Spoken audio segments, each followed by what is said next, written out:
Fala galera, Gildo Moraes aqui, professor de História do Colégio de Curso e Aplicação. E hoje nós vamos dar continuidade ao governo, ao fascismo na Itália, né? Eu lembro, pessoal, que a gente estava falando de industrialização, né? Na industrialização que você tem uma completa interferência do Estado na economia. Na verdade, como o Estado fascista é total, né? O Estado rege a própria economia, o Estado é o principal ativo econômico, né? Então você tem recuperação de produção, obras públicas, né? E indústria bélica forte. A indústria bélica vai ser fundamental tanto na Itália quanto na Alemanha. Inclusive, isso vai ajudá-los a superar a crise 29, galera. Porque a crise 29 só é superada com a intervenção do Estado na economia. Você viu lá no New Deal. O New Deal do Roosevelt nada mais é do que a intervenção do Estado na economia. Como o Estado fascista é totalitário, é natural que você imagine que ele vá interferir na economia, né? Manda tropas à África, a gente já tinha até falado disso, né, da invasão da Etiópia. E aqui em cima, ó, sempre gosto de falar, a chamada questão romana. Galera, não sei se vocês se lembram, mas antes da unificação, lá em 70, a Itália não existia, o país Itália não existia. O que existia era uma série de reinos e ducados, né?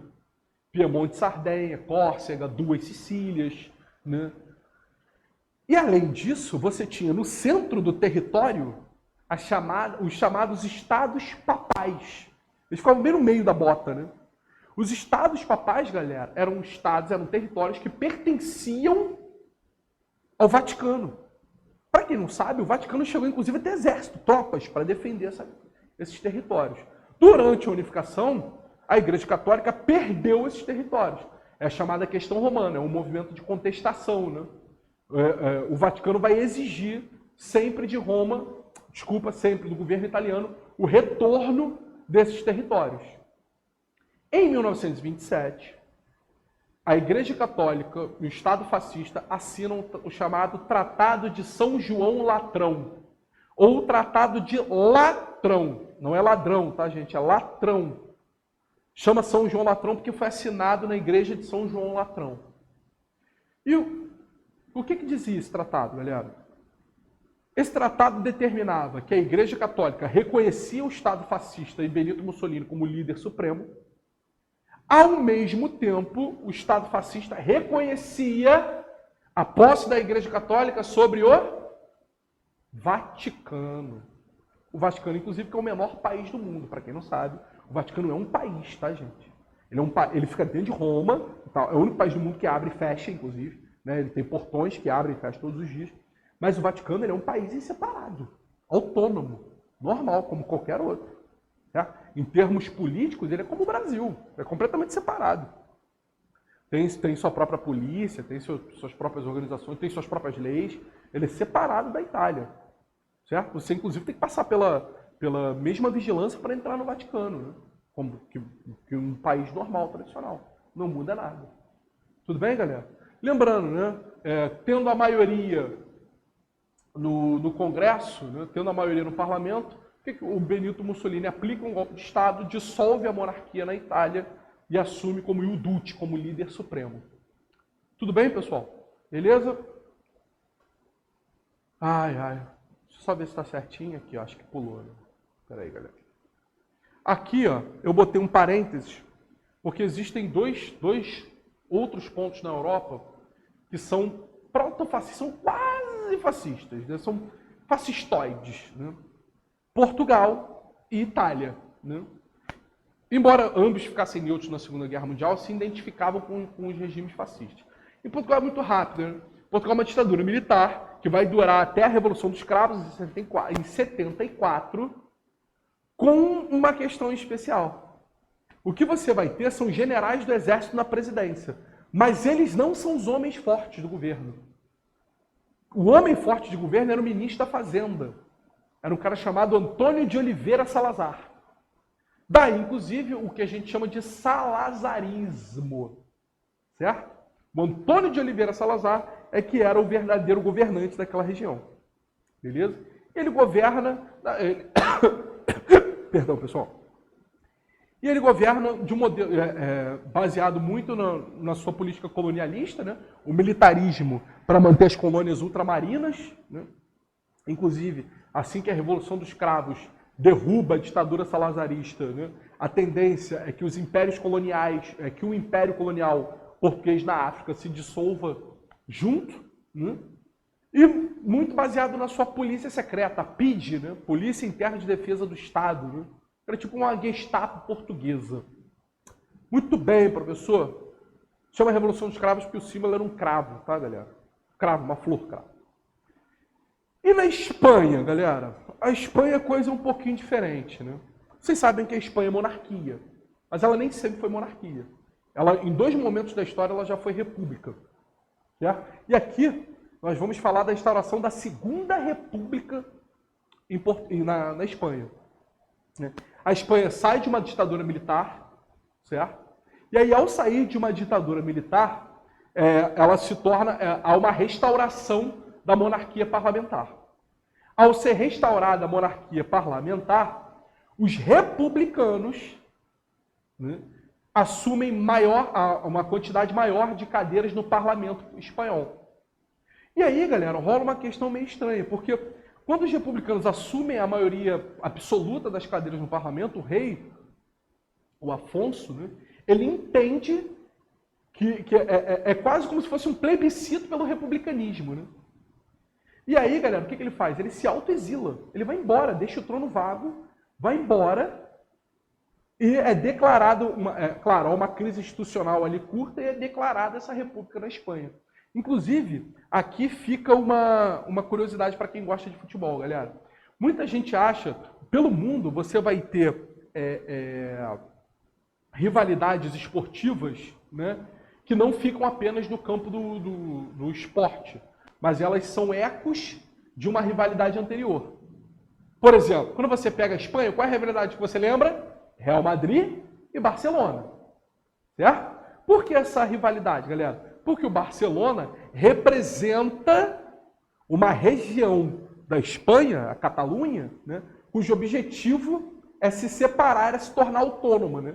Essa região da Catalunha ela foi forçada a fazer parte do reino espanhol. Então sempre houve um sentimento separatista por parte dos catalães. Beleza? Então, o Barcelona jogar contra o Real Madrid e vencer o Real Madrid, de certa maneira, também era um ato político. Certo? Era a vitória da região da Catalunha contra a monarquia espanhola que a obrigou a participar. Mas essa, galera, não é a única questão. Você vai ter, por exemplo, o Atlético de Bilbao. O Atlético de Bilbao, que também é de uma região separatista, é a região basca. Inclusive, eu não sei se é assim até hoje, eu não tenho certeza, mas inclusive durante muito tempo o Atlético de Bilbao só admitia contratar jogadores bascos. Para jogar no Atlético de Bilbao, você tinha que ter nascido na região basca. Uma coisa muito parecida acontecia no Barcelona, mas não com os jogadores. O Barcelona, durante muitos anos, ele não aceitava ser patrocinado por ninguém. Ele era mantido pelos próprios torcedores, né? Do clube sócio-torcedor. Né? Era uma forma de protestar, de falar, olha, a gente se move pelo amor, pela paixão, a gente não precisa de dinheiro, não precisa de riqueza. Inclusive, era uma forma de criticar o Real Madrid, né? Que é um time que não é segredo para ninguém, que tem uma pujança econômica gigantesca. Mas havia ainda uma outra rivalidade, galera. Certo? Barcelona é uma outra cidade. Havia uma rivalidade na capital Madrid. Alguns já pescaram, quem gosta de futebol internacional já pescou. Essa rivalidade é entre o Real Madrid e o Atlético de Madrid. Inclusive, galera, durante esse período de crise institucional entre república e monarquia, os monarquistas, até porque era o time do rei, os monarquistas tendiam a torcer para o Real Madrid, enquanto os republicanos tendiam a torcer para o Atlético de Madrid. Até porque, curiosidade, tá, galera? Países que são monarquias, nada pode ser chamado de real se não tiver um título de realeza.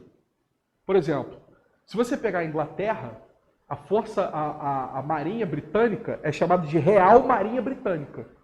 Por quê? Porque a Marinha da Inglaterra tem um título de nobreza. Assim como a Força Aérea, a RAF, Royal Air Force. Porque ela tem um título de nobreza. Ah, professor, então você está dizendo que o Real Madrid tem um título de nobreza? Tem. Na verdade, o nome do clube não é Real Madrid. O nome do clube é Madrid. O nome original do time é Madrid Futebol Clube. A coroa deu o título de nobreza ao Madrid, e aí ele passou a se chamar Real Madrid. O Real não é o nome do time, o Real é um título de nobreza que ele tem. Inclusive, fica aqui para vocês a curiosidade. Se você olhar na tabela do Campeonato Espanhol, todos os times que começam por Real têm uma coroazinha no símbolo. Pode olhar. O Real Madrid, inclusive, tem. É a bola, né? O círculo, né? Aí o RMFC, Real Madrid Futebol Clube. E em cima, uma coroazinha. Ah, professor, não acredito. Pega o símbolo do Real Sociedad, você vai ver que tem uma coroa em cima. Pega o símbolo do Real Betis, você vai ver que tem uma coroa em cima. Pega o símbolo do Atlético de Madrid e você vai ver que não tem a coroa em cima. Porque ele não tem esse título de realeza. Certo? Inclusive, muita gente diz, né? Aí só a galera que é da enciclopédia de futebol, eu não sei dizer. Muita gente diz que grande parte das conquistas do Real Madrid, né, seja no âmbito nacional, seja no âmbito de Champions League, vem do fato do Real Madrid ter sempre ligações com a monarquia, né? Ser sempre ligado à monarquia e depois à ditadura franquista. Né? Embora a ditadura franquista seja republicana, era uma republicana conservadora. Né? Mas por estar sempre ligado ao governo, né, o Real Madrid acabava tendo preponderância, né? Acabava tendo poder. Até uma outra questão, o Real Madrid e o Barcelona, por exemplo, no passado, vão disputar a contratação do Di Stéfano. Para quem não sabe, é o maior jogador da história do Real Madrid. Né? Mas o Barcelona contrata primeiro, o Real Madrid vai lá e bota uma pressão financeira. Enfim, uma coisa mais espinhosa isso aí para quem tem curiosidade de futebol. Mas havia essa curiosidade, né? A disputa entre esses dois. Então a galera republicana, Atlético de Madrid. A galera monarquista, Real Madrid. Então também tinha essa rivalidade. Bom, galera, o problema é que quando a república é instaurada, quem vence com maioria de votos é essa galera aqui, ó. A Frente Popular. A Frente Popular de esquerda, comunista. Certo? Quando a Frente Popular vence, e aí fica claro que a república tomaria um caminho de esquerda na Espanha, é formado um grupo de ultradireita conservadora. Formado por Igreja Católica. Lembra que tanto Espanha quanto Portugal são países ultracatólicos. A Igreja Católica está lá na fundação dessas nações, né? Chamada Guerra de Reconquista. Católicos, monarquistas, burgueses, militares. Essa galera toda se une num só grupo político. É a chamada falange. Certo? A falange fascista. Sobre a liderança do Francisco Franco, essa galera parte para a Guerra Civil. Com uma diferença. Um carinha de bigode austríaco, né, estava começando a azeitar, estava começando a dar forma à sua máquina de guerra, Adolf Hitler. E ele precisava testar as armas dele. O que ele pensou? Cara, eu vou dar apoio à Guerra Civil Espanhola. Ou seja, eu vou fazer da Espanha o meu laboratório. E aí, há um forte, franco e aberto apoio do Hitler aos franquistas, a galera do Francisco Franco. Inclusive, galera, uma desses combates é um bombardeio, né? Eles bombardeiam uma cidade chamada Guernica, na Espanha. E é claro, quando as bombas caem, galera, elas não escolhem quem vão matar, né? Esse bombardeio inspirou Pablo Picasso, né, um dos maiores artistas da história, a pintar esse quadro aqui. Ó. O quadro é meio longo, meio largo. Esse quadro se chama Geração Guernica. Ele não está aqui em grande resolução, mas se você puder dar uma olhadinha aí no Google, você vai ver esse quadro de uma forma melhor. Né? É um quadro pesado, é um quadro violento, é um quadro que passa uma sensação de angústia muito forte, né? Inclusive, ele vai inspirar uma frase maravilhosa, uma frase perfeita do Picasso para os nazistas. Né? Mas que frase é essa, professor? O que o Picasso diz para os nazistas? Isso eu te conto no próximo encontro. Tudo bem, pessoal? Até a próxima, galera. Beijo no coração. Até uma próxima oportunidade.